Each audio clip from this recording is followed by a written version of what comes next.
talk about web content accessibility guide. We have Diana that is going to be taking us on the subject. But before she starts, um, which community put this together? It's the Lagos ACM SIGCHI. So what is ACM? ACM is the Association for Computing Machinery. And SIGCHI means Special Interest Group on Computer-Human Interaction. So what does this mean? Basically, ACM is the largest professional body for professionals, for educators, for researchers in technology, in machinery. The SIGCHI is a special interest group that is specifically focused on computer-human interaction, or what you call human-computer interaction, under ACM. So the goal is to bring together professionals, students, educators, anybody that is interested in usability, that is interested in human and computer interaction, everybody that is different fields like user experience design, user researchers, graphic designers, service designers, and literally anybody in the field that is interested in building accessible, usable products, and also is interested in the field of human-computer interaction. So we as a body, we have the Lagos chapter, and I think after this webinar, after this class, I'm going to be giving us opportunity for those of us that we want to be part of the ACM organization. The form will be sent for you to fill, and then we'll reach out to you and add you to the community. So without wasting much time, I'm going to introduce our speaker, who is already in the call. Diana is a web accessibility professional. She's a guru in the field. She literally did her master's thesis in web accessibility. She is from Ukraine, Ukraine. And we study in the same institution in Tallinn, Estonia. And so I invited her to come talk to us about web content accessibility and how we can apply this guide into UX design to build better products as designers in Nigeria and in Africa. So I'm going to hand over the mic to Diana as she takes over from here for the next 45 minutes. Welcome, Diana. Thank you, Joseph. Hello, everyone. It's a great pleasure and honor to lead the first webinar of Lagos chapter of ACM Special Interest Group in HCI. And indeed, I just graduated from Human-Computer Interaction program in Tallinn University, and it's been a blast to my career. And today I'm gonna talk about web accessibility, and specifically web content accessibility guidelines and its connection to user experience and design in general. So for the next 45 minutes, we gonna cover a few topics. By the way, before I proceed, well, no issues here, just give some reactions, please.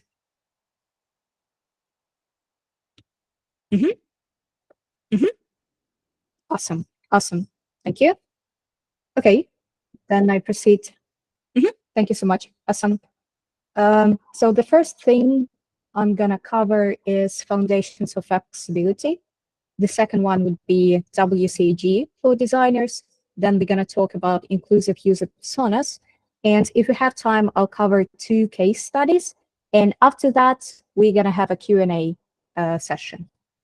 All right. So I'd like to start with this a little quiz. And could you please give me some reactions in the chat? What level of familiarity with web accessibility do you currently have? Are you a beginner, an intermediate, or an expert? Please give your reaction to the chat. You need to click a smiley icon. Okay, you already know that. I didn't have to do that. Okay, so we have a lot of beginners here. Okay, awesome. Oh, I'm so jealous. You have so much to learn. That's awesome. Okay, I saw one intermediate.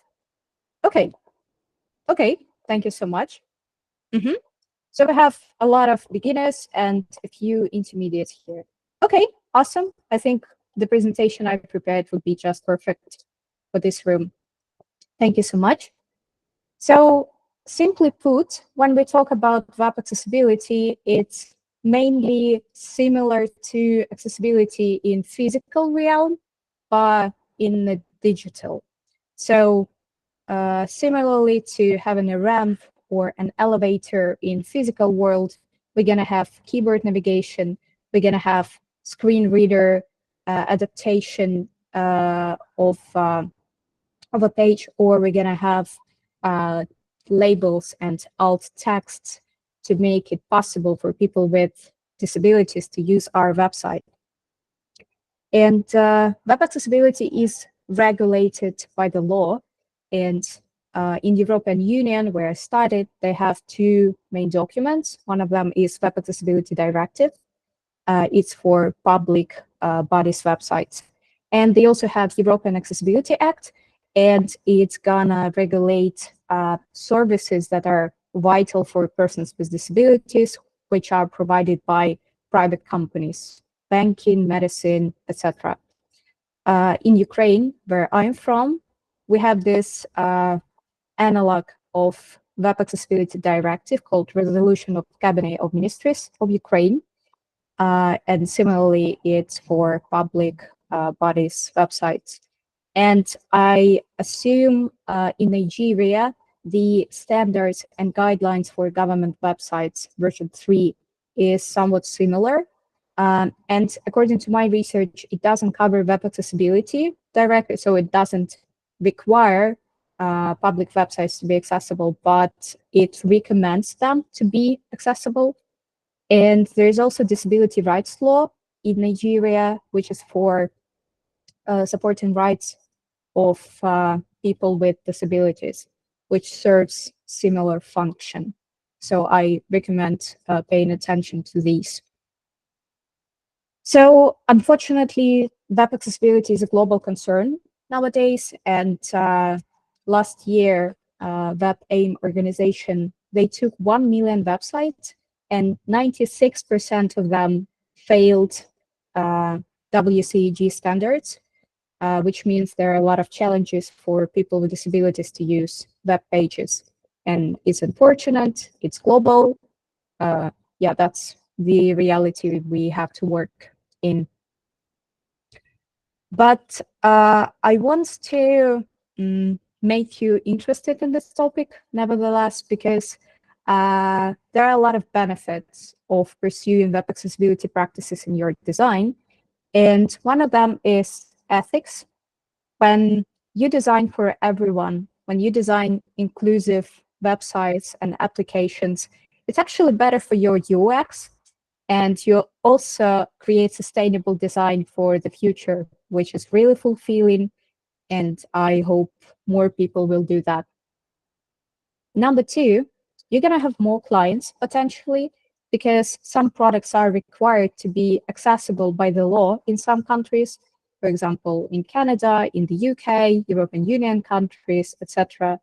And if you know WCAG, you know how to make accessible designs, potentially you will be able to collaborate with this type of clients more efficiently.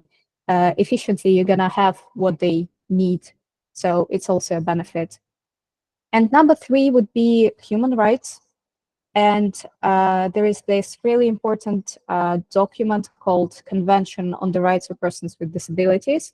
And it prohibits us from discrimination of people with disabilities. And it says that people with disabilities have a right for equal access to information. And both Ukraine and Nigeria and all of European Union countries, they ratified this convention like more than 10 years ago. So legally, we are also obliged to do that. Yeah, I'll let it sit for a second. And as we have many beginners here in the room, I would love to give you a little demonstration of how screen reader works. If you never heard of it, screen reader, it's a software on your mobile or your laptop that reads the web page in front of you out loud. And it's really helpful for people with visual impairments, uh, especially people who do not have any vision. And that's the way they get access to the web content. And I hope you're going to hear the content right now.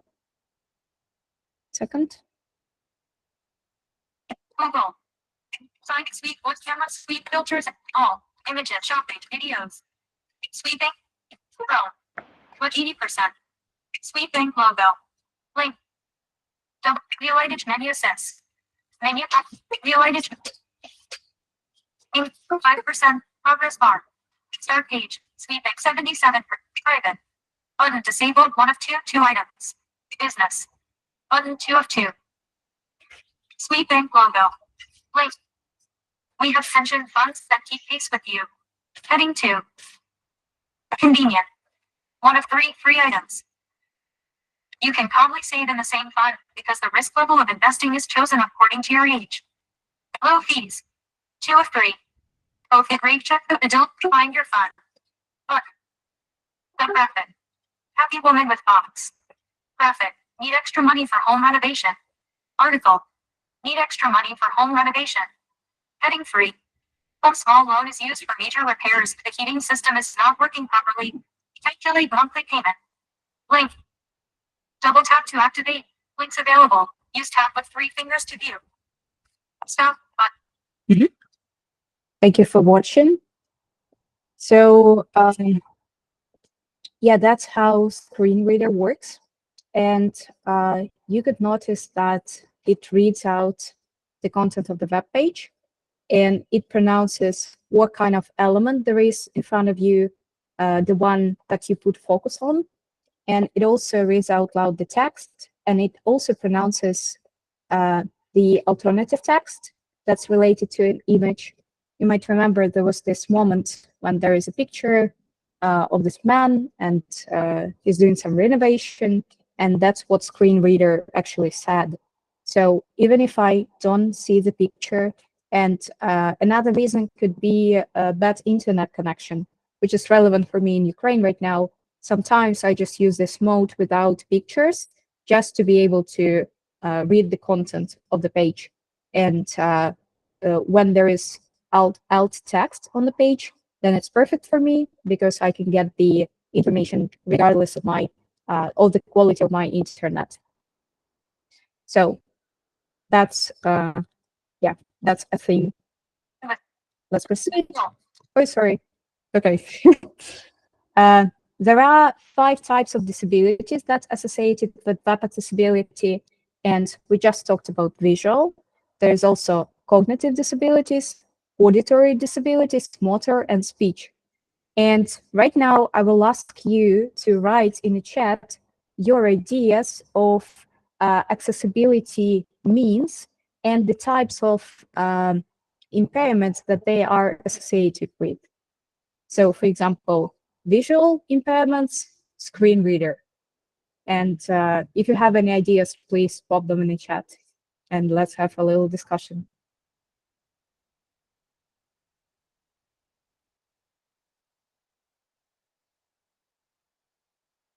I'll give you like 15 seconds. If nothing comes to your mind, it's absolutely okay.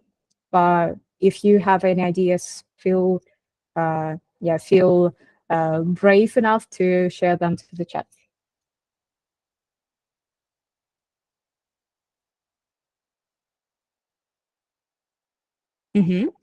So we have auditory, transcriber for audio and videos. Yes, absolutely. I can also call that subtitles, closed captions in our YouTube videos, Netflix videos. Yeah, that's absolutely on spot. Anyone else? Thank you so much for sharing.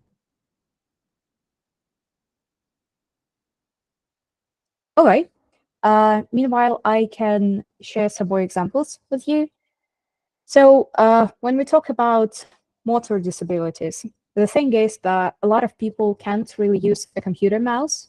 It's a surprisingly rare skill, and a lot of people use their keyboard to navigate web content. And there is a thing called keyboard navigation. So we're going to take that into account when we create products. We got some more answers here. Hearing captions. Yes, exactly. Thank you so much. And then we have facial for people that are injured facially, resolution, motion detector.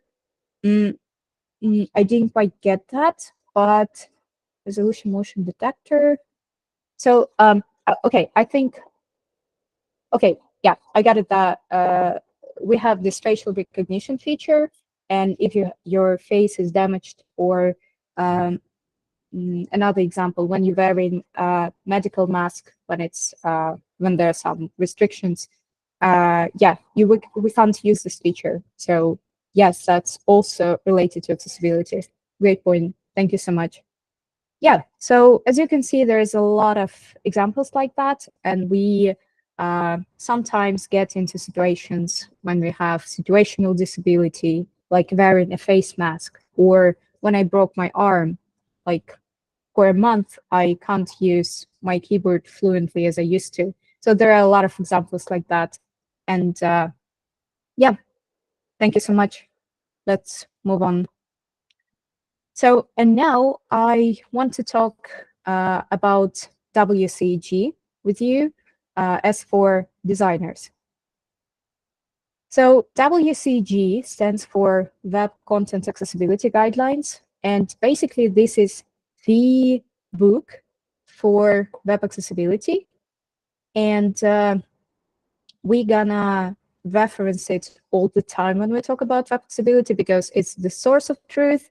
It was created by W3C organization, which stands for All Standards for in the internet. And yeah, that's the thing. And when we talk about legal compliance, again, WCAG is the core document that standards are based on. I see we have another answer in the chat. I'll read this one as the last one. So we have motor disability. Well-defined touch target size like buttons. Exactly. Thank you so much. I'm going to elaborate a little bit. So when we have really small buttons, it's really hard to touch them. Yeah, especially when you have arthritis or something like that. Yeah, that's perfect example. Thank you so much. So yeah, and I'm going to show you how web accessibility guidelines, how they look like. This is the WCAG page. The current version is 2.2. And I would say you don't have to worry too much about the versions because they update it quite rarely. And versions do not differ too much one from each other. Like version 2.1, version 2.2. I'd say if you're good enough in 2.2 version, then you're going to be absolutely safe when an update comes out and you just have to refresh your memory and you just have to check what's new. That's what I did when this version came out. So, but just for you to know, this is the current version.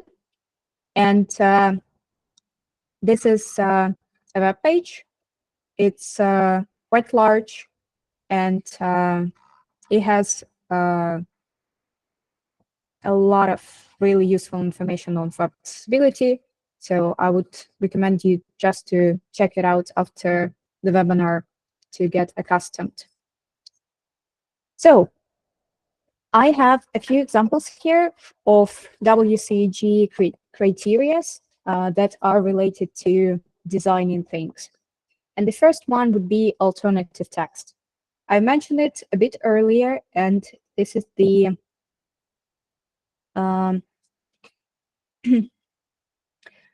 this is the line of text that is associated with an image. And I'm going to give you an example. So we have this picture of a rose, And if for some reason I can't see an image, if I don't put a meaningful alternative text, then I'm gonna hear on my screen reader, or I'm gonna see this line instead of a picture that says nonsense, and I'm gonna be confused. I'm like, oh, wow, I don't get that. Or it's gonna be nothing. So it's also frustrating. And alternatively, if designer, like it's made by developer, but designer can, uh, can do it as well. If there's an alternative text, then we're gonna hear in our screen reader beautiful pink rose, or we're gonna see it right here as a text line, and we will understand what this is about, despite we don't see the picture. Yes. So this was about alternative text. And number two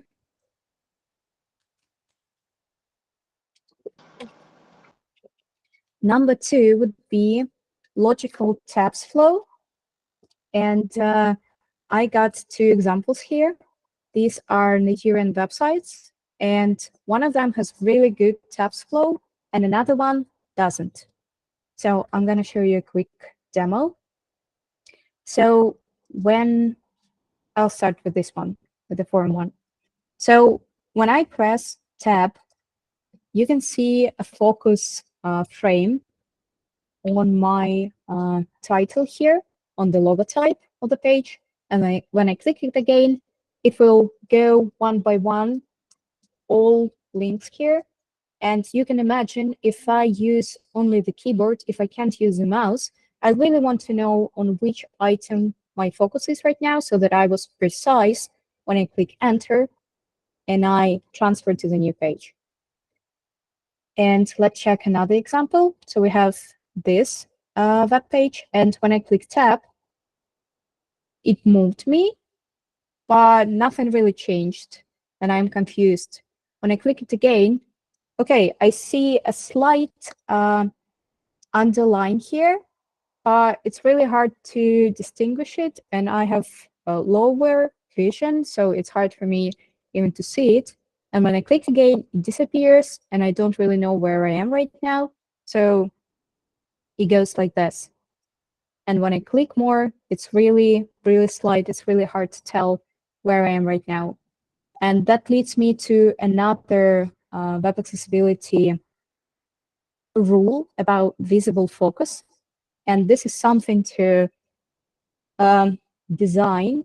I'm pretty sure all designers saw this states of buttons, like table, and you probably designed it before when we have primary, like button, secondary button, and we have states for all of those. And that's why we need focus state for the button, because for accessibility, when we select an element on the page, it has to have their stroke. Otherwise, user will not understand where they are. So it's quite important. Okay, the next criteria would be meaningful anchor link text. And I think you 100% saw it before when you're on a web page and you see something like, click here if you're new to this website, or read more, and you are, you have no clue what happens when you click this link, but that's what you have. And that's what WCAG guidelines actually addresses. It says that this text has to be meaningful, like in this example, to learn about the rules of our community. Watch this webinar. And there is an underline, and we understand it's a link, and we absolutely, we have an idea what happens next, to which page we will be redirected. And the next one would be color contrast. I'm pretty sure it's a really popular topic among designers elsewhere, everywhere. And on the left, you can see 5 buttons in a row, in a column. And I'm going to tell you that only 3 of these buttons have sufficient color contrast that successes this criteria. of WCAG. The thing is that when we have low vision, or when we have color blindness, or when we use really small screen like our mobiles, I don't know if anyone says mobiles, but I did. Anyway, we gotta use sufficient color contrast. And there is a specific ratio, some like 4:5:1, something. Sorry, I don't know it myself. Because there are tools online, and you probably saw them before. I'm pretty much sure that do that for you. Basically, what it does, it calculates the contrast ratio, the brightness between two colors that you give it. And then it gives you four it makes four tests: AA large, AAA large, AA normal, and AAA normal. And this stands for the size of the text, because you can imagine that these A, it can have lower contrast between foreground and background to be readable compared to this RGB, or this background color, because this is really small and it has to have higher contrast to be readable. So we have four tests here to pass or fail for different sizes of the text. And this AA, AAA stands for levels of requirement in the WCAG. And there's an active link. I guess you will get the presentation later, and you can easily find it online. And there are dozens of similar tools, really, so you don't have to stick to this one. The next one would be logical hierarchy from the WCAG. And this stands for hierarchy of your information on the page. You might remember on that video when I showed you how screen reader works, it made comments about the level of the heading. It's at something like heading 2, heading level 3 or something.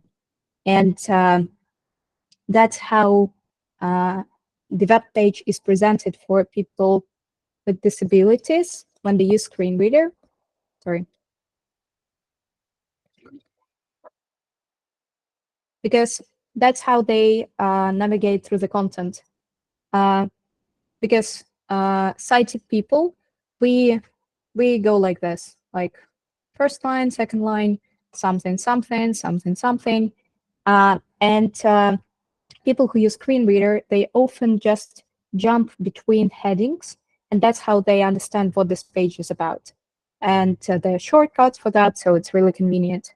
But only if designers and developers made sure that this WCAG criteria is successful, because it's really important to give information in meaningful order. And it's also important to use headings like one by one. So you're going to have heading 1 followed by heading 2, heading 3, then heading 4.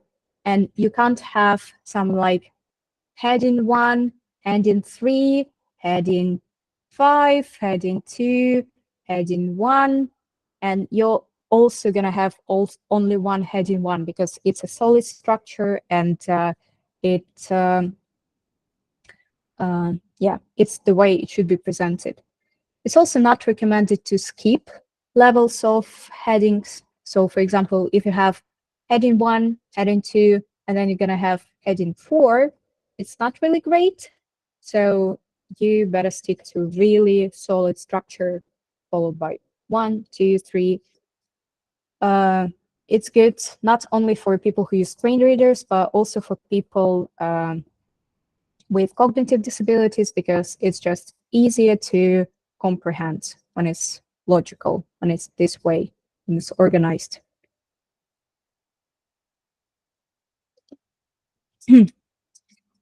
So our next criteria would be giving users a way to correct input mistakes. And this is a great example of that is when you create a new password and you're gonna have this, your password is too long, or your password has to contain this amount of symbols. And this is exactly what we want to do for accessibility. Because imagine your frustration when you type your password and you click OK, and then the page reloads and nothing changes, but you didn't create your account, you don't know what to do. So we really don't want to put users in that situation, and the WCAG, it addresses this situation. It gives us direct instruction what we shouldn't do. And we should give them ways to fix the mistake straight away. And you might notice that there are different levels of these requirements. We talked about level AA, AAA requirements, and there's also single A requirements. And like I mentioned before, these are levels. And it's not about difficulty of some of these requirements, because some of AAA requirements, as you can notice when you read the guidelines, they're quite simple. Actually, these are about, I don't know, simple language, something that's really easy to do sometimes. It's more about conformity, and it's more about, for example, if your website is AA level compliant with WCAG, it means it's also single A compliant. And yeah, but if your website is single A compliant and you have some criteria from AAA that you succeed in, it doesn't mean that your website is AAA compliant. So it works like this, just for you to know, so you were not confused by the guidelines in the future. And this is something I really like to share with you.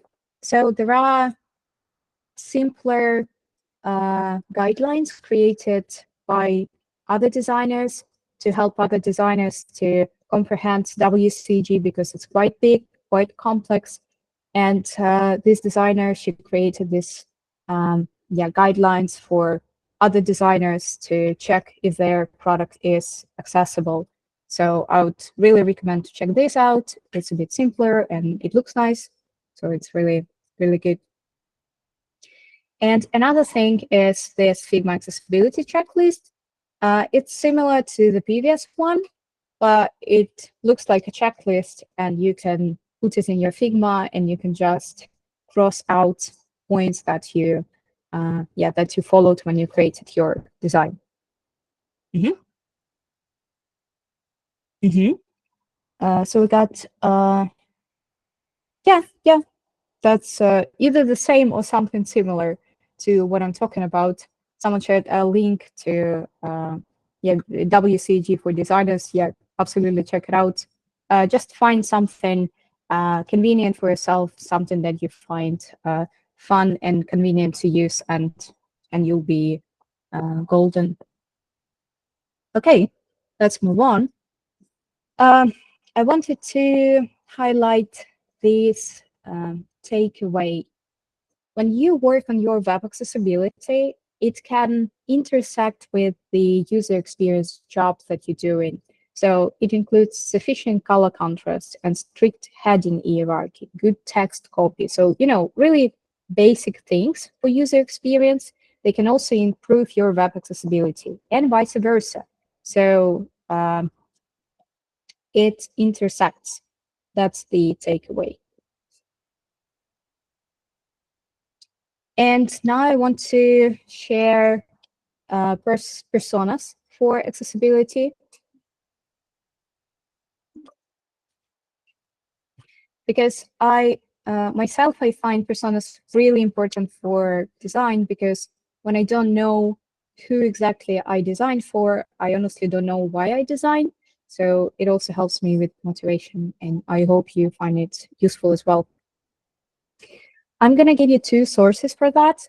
The first one is from W3C themselves. They have a set of personas for web accessibility. And this are different people from different countries having different conditions, situations, jobs, and so, for example, we have Ian, data entry clerk with autism, and the challenges he faces. And we have 8, reporter with limited use of his arms. And we have Lakshmi, senior accountant who is blind. And if you go to this website, you're going to see all the profiles. They're quite detailed, and there are more of those. And reading them, you can understand what WCAG is about, and you can guess why this requirement is there, what is it for. And also you can use them to create your own personas, like I did for my case study. And I hope it will help you to design better inclusive products. And the next set of personas is from beautiful book, Web for Everyone, written by 2 female authors. And there are 6 personas for accessibility. These are just 2 of them, Stephen and Vishnu. One of them has low vision, another one is deaf and using ASL. And ASL stands for American Sign Language. It's used primarily in the United States, and there's also Ukrainian Sign Language. There's also Yoruba Sign Language. So yeah, you can, I don't know, find someone in your city and just have a chat about that. And yeah, this is really useful. You can Google this set of personas as well. Okay, and I hope I have at least 5 minutes to share this. So this is a case study I worked last year for one of the biggest banks presented in Estonia. And the European Accessibility Act that I mentioned before, it comes to power next year, 2025.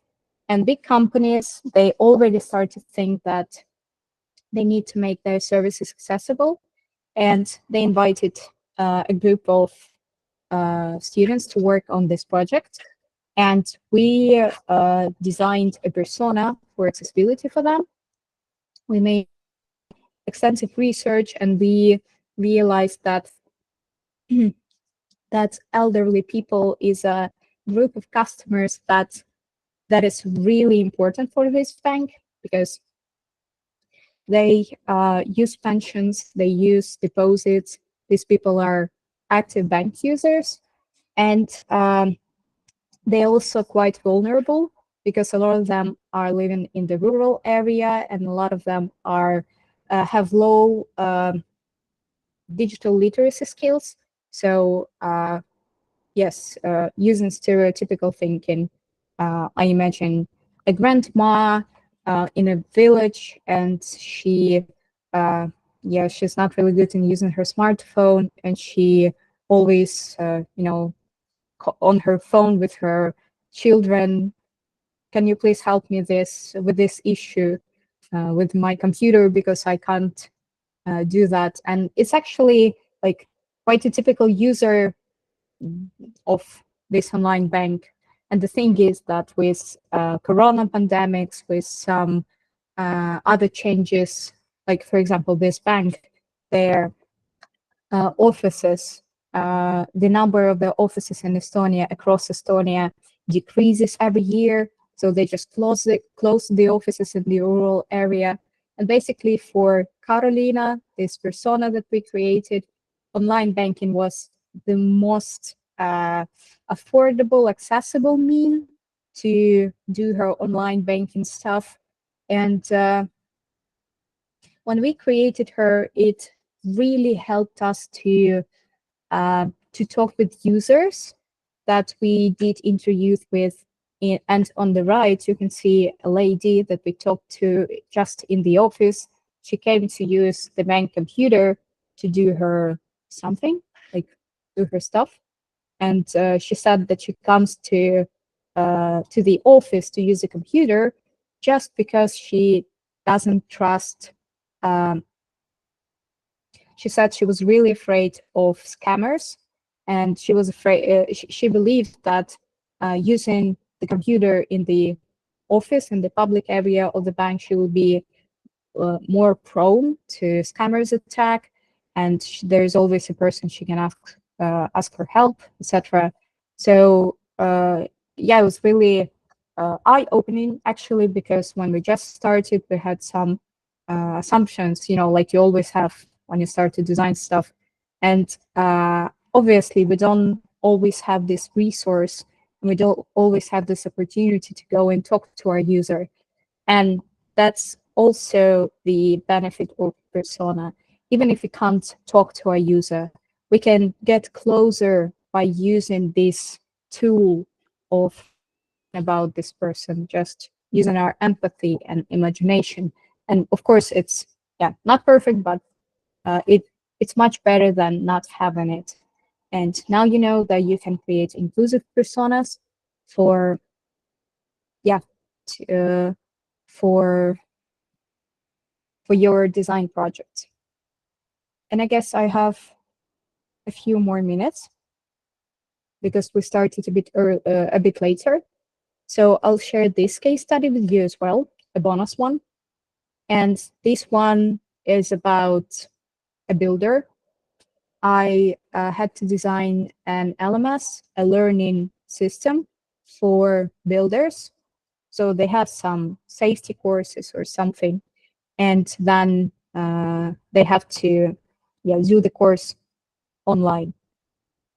And before doing anything, I said, I need this, I don't know, day or 2 or 3 or more to do research and to, no, 5 days is not realistic, but like, okay, a few days to do my research because, I knew nothing about the specifics of this job, and I had to talk to I don't know, my boyfriend because his father is a builder, and I had to think about, okay, how does this actually work?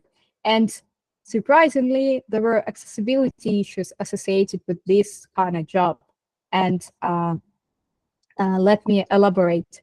So imagine Rodrigo, and he's in his 30s, works in a construction firm, and he works physically, right?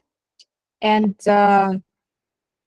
surprise, he doesn't use a computer at his job. And it was really important for us because we didn't consider mobile only approach when we started this project. And I thought this is actually really important because I can't imagine a builder on a construction using their like computer, laptop or something. They all use smartphones, and smartphones are related to accessibility. And I also thought that it's like quite realistic that these kind of people will use their smartphone to do this safety course during their lunch break, and they will just have a few minutes on their phone, and they're going to be construction sites working on the background, so they might need subtitles. And also I thought like basically it was the specific of the project, but I elaborated deeper on that not all people in this industry are fluent in the language of their managers, for example. And I insisted that we need uh, to put some translation tools and some language, give a thought about language problem, because if you only speak Spanish and a little bit of English, you might need help, and we can provide this help because we have AI translate like anything, and we can design that. And if we think about accessibility and if we think about needs of people, then it becomes really, really, really real. Yeah. So um, thinking about everything I said today about how important accessibility for designers is and what benefits you can get if you follow that, it's also important to know that accessibility of products is teamwork. It's a result of collaboration of full professionals in the team. And I encourage you to get interested in this topic and become ambassador of accessibility in your team to, to convey developers and managers into talking about this more, because you will benefit from it and your company will and your users will, and this is truly a beautiful thing. So that was it from me. Now, thank you so much for listening to that. And now let's have a Q&A session. Thank you very much, Diana, for this insightful session. Guys, please, if you have a question, can you drop it in the chat so Diana can, just drop it in the chat, please. Okay, I think, so we don't waste time typing. Solomon, please unmute yourself and ask your question. Okay. Hi, Diana. Thank you so much for sharing about accessibility. So I think one key thing I learned during your session was about the focus state for buttons. So I design buttons for design systems, and I know I've not really paid attention to how important it is to make focus states more visible. So I learned that today, and I'm thankful for you sharing that. So my question is regarding what you mentioned about headings and how it is not good to jump different levels of heading. So there are cases where maybe I might have designed in my style guide that heading 1 is maybe 50 pixel, heading 2 is maybe 40, heading 3 is let's say 36. But then the level where I am in the design, I need a really small size for the heading. So what will you suggest will be a better way to handle that kind of thing in the design so that the design looks okay, but at the same time, you are not breaking the heading structure? And how does this also translate to building the web application or the mobile application, taking consideration of these headings? Thank you so much for your question, and thank you so much for your feedback. And thank you everyone for the reactions that you gave me. It's really validating and encouraging. And back to your question, Solomon. So it is a concern, and it is a compromise that has to be made in terms of UI aesthetics and accessibility. Sometimes it has to be made. This practice of using subtitles under a big title, it's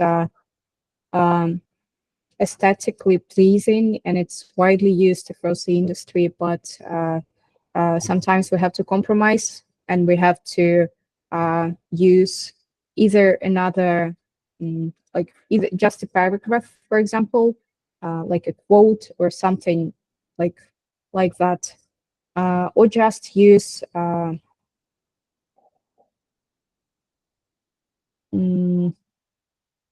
just design it in a way that it doesn't break the structure. Because ultimately thinking, when we simplify design, when we turn off the styling, it's going to be just plain text when you think about accessibility, and it has to be logical in the first place. Okay.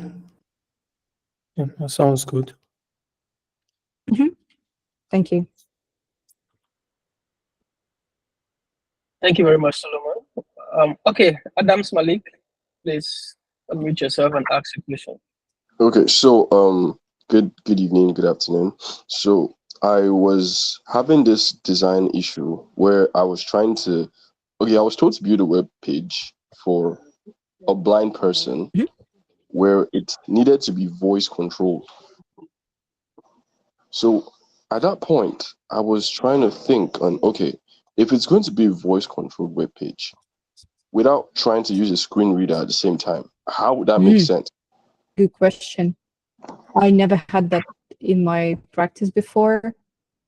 I think so. I can imagine this being activated by a button, similarly to when I use voice typing myself. I have to press this microphone button on my keyboard, and maybe that's how it could be toggled in your design. So you use a screen reader, and when you have to type something, then the user will select the field, and then there will be a button like voice typing or something, and then it will activate the voice. Sorry, you said it was voice navigation. Yes, yes. Uh-huh. I don't have a quick answer to that. But ultimately, we can imagine that this blind user, that they use headphones while using their device. So this way, it will be not interrupted by their speaking. So that's just my my suggestion. Okay, thanks. Thank you for your question. Thank you, Adams. Okay, Adayemi said, I had to use Spotify as an inspiration, and I had to create a component called autoplay enabled. Okay, I think that's in response to Adam's question. Okay, Victor, you raised up your hand. Please unmute and ask your question. Good evening, everyone. Thank you, Diana, for the insightful teaching. I have two questions. The first one is, how well do we have to, as a designer, how well do we have to understand HTML to really design for accessibility? How deep do we have to go? Because I'm thinking the heading levels has to do with some HTML tags. And then the second question is, as a designer, how do you design something on Figma for the developers to know where you want them to concentrate on, like for accessibility? Like, how do you show it in your design that this particular thing or this particular thing has to be incorporated for accessibility? Thank you so much for your questions. So the first one was about, okay, let me start with the second one, and then you repeat the first one, if that's okay. So the second question about remarks. So like I mentioned on one of the last slides, accessibility is a teamwork, and your developers have to be knowledgeable about accessibility to do their part of the work. And I'm myself not expert level aware of developer parts of the work in accessibility, and I don't need to be. And to do accessible designs, for instance. And what do I want to say? But if I want to communicate some issues with the developers, I will simply put a comment in a Figma, or sometimes to make it more visible, I will put kind of a sticker, like you have in Figma Gem. So they're going to be a sticker with the text, and you can type anything. So that's how I communicate with the developers. And there is also this ready for development toggle now in Figma. You could also use to communicate some information that this wireframe is ready for development or not. So I hope it answers your question. And could you, if so, could you please repeat the first question? So the first question, thank you very much for that answer. That was very, very helpful. The first question was, how well, as a designer, do I have to understand HTML codes? I'm thinking the headings has to do with HTML tags.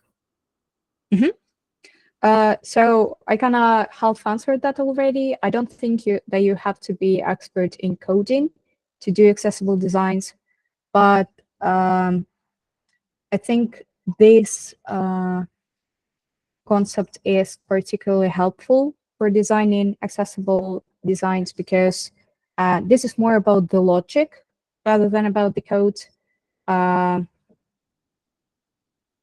You just know that bigger headings go before smaller headings, and yeah, smaller headings follow. And you can always ask your team if you have one, or go online and find allies to ask them about something like, hey, I do design this for accessibility and I have some issues because I do not know the code, but could you please explain it to me?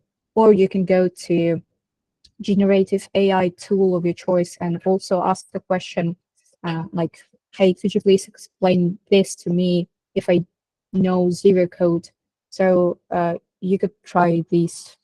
Yeah, if you eventually need to know something code related. But like I said, most of these accessibility things are not code related really. So this is, for example, this rule, it's about UX. And actually, this one is similar to Jacobs Nielsen heuristics, right? There was something about error prevention, one of the rules, one of the 10. So this is kind of similar, actually. And color contrast, there is this tool online. You don't have to calculate anything. And also about this anchor link, it's about the copy. And this is about, so this is kind of related to code. Also, it's about logic. So you just know that one thing has to follow another, and you just and you just keep that in mind, actually. And regarding the alt text, similarly, you can just put a small comment or put a small sticker next to an image in your Figma, saying, hey, this is my idea for the copy, maybe not idea, but this is the alt text for the copy. So that the developer, they will just control C, control V, and then they got the alt text on the website. All right, thank you very much. Thank you. Okay, Diana. Yeah, thank you very much for taking on those questions head on and giving us insightful feedback. Absolutely. Okay, so everyone, thank you for attending this webinar. Please don't forget to follow Diana on LinkedIn. This webinar is brought to you by the ACM SIGCHI Lagos chapter. For those of you that were not here, ACM is the premier body for association. It's called Association for Computing Machinery, and it brings together professionals, researchers, and everybody that's interested in machinery and computing. Then SIGCHI is a branch of ACM that is focused, it's a special interest group that is focused on human-computer interaction. So the goal of SIGCHI is to bring all designers, creatives, developers, and everybody interested in, or everybody that is practicing or interested in practicing or understanding the relationship between humans, computer, building, and all of those things. So this is the first webinar for ACM SIGCHI Lagos chapter, and we have a lineup of events that is coming up. Our goal is to expose Nigerians to the other side of design that is not UI and surveys. So we have a lot of upcoming webinars, physical meetings, trainings, and every other thing that we've planned out, hackathons and the rest, to expose us to people around the world that, like Diana, that practice these things in real life. ACM has a vast library of professionals around the world that are available to come teach us how to create more better designs, build more better technology, and all that. And so, if you are interested in joining the joining us, the ACM Lagos chapter, the form is in the chat. Please click on it and fill out the form, and then we will add you to the group. So when you join the group, we will have a session where we explain more about what ACM is, the ethics of ACM, how you can be involved in ACM, I think that is involved to make your career in design, in development, and as a creative better. And before we go, the World Disability Day is coming up in November. So apparently, most of us might not have heard about it because in sub-Saharan Africa, it has never been celebrated before. So ACM SIGCHI Lagos branch is hosting the World Disability Day, where we want to talk about everything about usability and accessibility. So we have insightful workshop sessions on user research, creative user research methods. We have a workshop session on public services, building effective public services. We have a workshop session on building with data. And top speakers are going to be coming to this workshop session. And of course, ACM is registered under the umbrella body of ACM SIGCHI Lagos. It's registered under the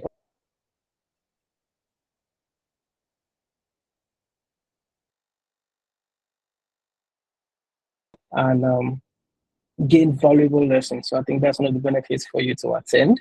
And then there'll also be a conference on that day for us to ask a lot of questions, have panel sessions, do insightful decisions on how we can start building accessible products in Nigeria, start talking about the hard questions. Okay, so this is the link for World Disability Day Africa. Go there, get all the information you get. It's happening in November, and then buy a ticket, and we'll keep you updated. So I think that will be all for now. Thank you very much, Diana. Thank you so much. And, it was such a pleasure. Mm. And I wish you You're welcome. with the Lagos chapter of the conference. Good luck. Thank you very much. Thank you. It was a pleasure having you as well. Wisdom asks, is there any branch in Nigeria outside Lagos? Unfortunately, there isn't, but you can start one, and we will empower you to start a branch outside Lagos. So join. We'll add you to the group, and if you're willing to start a branch outside Lagos after you've understood what ACM SIGCHI is, we will empower you to, of course, start that branch. So don't forget to fill the form, and then we'll see you guys in our next webinar. Bye-bye. Bye. Have a good weekend. Bye. And you too.